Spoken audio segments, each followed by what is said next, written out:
রাত প্রায় 2টা। আকাশের মেঘে ডাকাডাকি বেশ, মাঝে মাঝে বিদ্যুৎও চমকাচ্ছে। যখনই বিদ্যুৎ চমকায় তখনই চারপাশে কিছুক্ষণের জন্য আলোকিত হয়ে যায়। মদন শিকদার কোনো এক কারণে দূরে কোথাও গিয়েছিলেন, তাই ফিরতে এত রাত হলো। আমাদের বাড়ির সামনে রাস্তাটা যেখানে মোড় নিয়েছে তার পাশেই একটা লম্বা তাল গাছ। জায়গাটার নাম মোল্লাবাড়ির মোড়। বাঁশ ঝাড়, তাল গাছ, হিজিবিজি অবস্থায় থাকা মেগুনা গাছ আর আম গাছ দিয়ে ঘেরা জায়গাটা একসময় দিনের বেলাও ভয়ানক লাগতো। মদন শিকদার মোল্লাবাড়ির মোড়ে এসে হঠাৎই থমকে দাঁড়ালেন। কিছুক্ষণ চুপ করে থাকার পর তিনি বুঝতে পারলেন সামনের তাল গাছটা কাঁপছে, থরথর করে কাঁপছে। কিছু একটা বুঝতে পেরে তিনি গাছের মাথার দিকে তাকালেন না। আবারও বাড়ির দিকে পা বাড়ালে তাল গাছটা প্রবল ভাবে কাঁপা শুরু করে।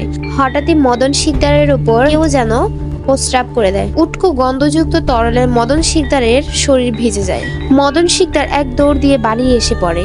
বাড়ির আসার পর সে লক্ষ্য করে তার পুরো শরীরটাই শুকনো, একটু ভিজা নয়। এই ধরনের ঘটনাটা সেই মোল্লাবাড়ির মোড়ে মাঝে মধ্যেই ঘটে থাকে।